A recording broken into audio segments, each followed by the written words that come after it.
Okay, so on to our final network design scenario, scenario number 3.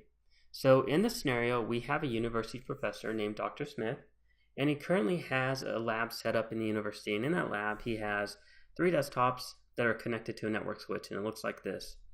He purchased 3 new laptops, and he wants to connect those to his network. However, he doesn't have the equipment to do so, and he needs your help, and you're one of the IT staff members. And so he came and talked to you and said, okay, well, I have a switch, and I have a wireless access point that you can use, and I can help you set that up. And he says, okay, great.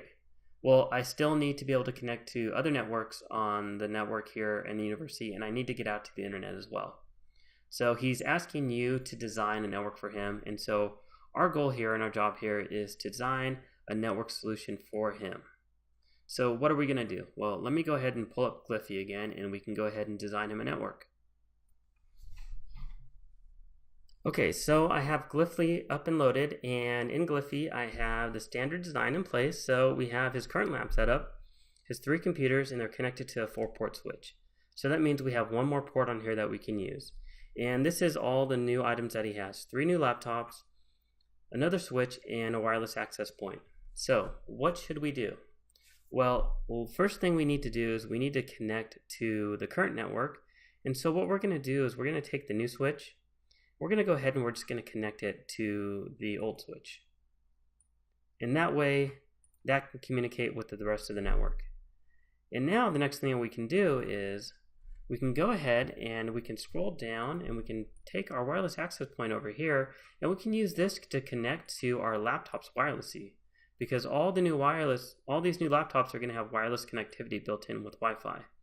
And so we don't have to use cable space, and because they are Wi-Fi capable, then you can freely move around in the lab and still be connected to the network.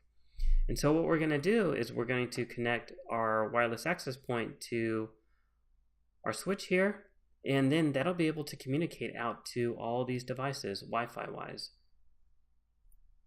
So unfortunately in this software I don't have symbols to signify the airwaves.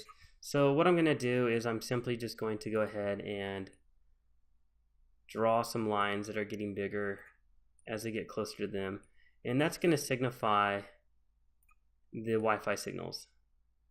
And so what this does is just going to sound the signals and they can communicate back and forth.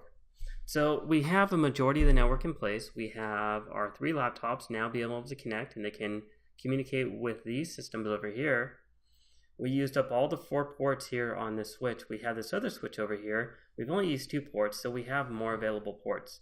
So he also stated that he needs to connect with the rest of the campus network and the internet. Well, simply what we're going to do is we're going to use this to signify that this is campus network and internet.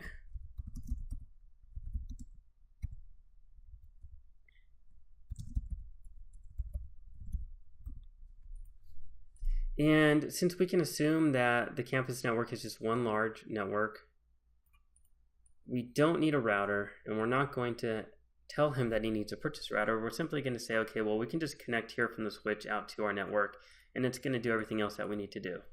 And so there we go. Here's our design. It's set in place.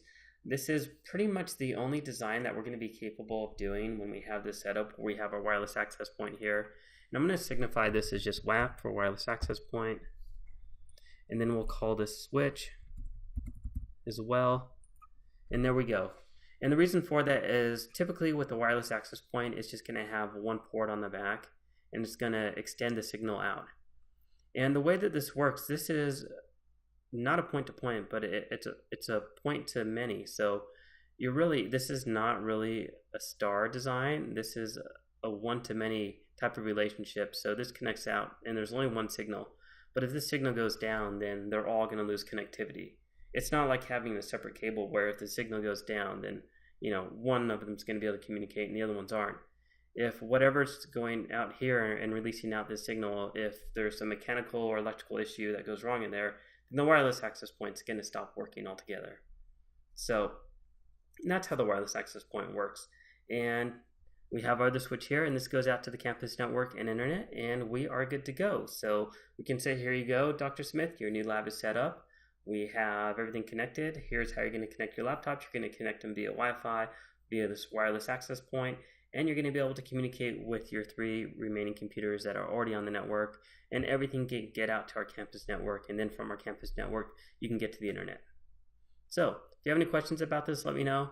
If not, thanks for watching, and we'll see you at the next lecture.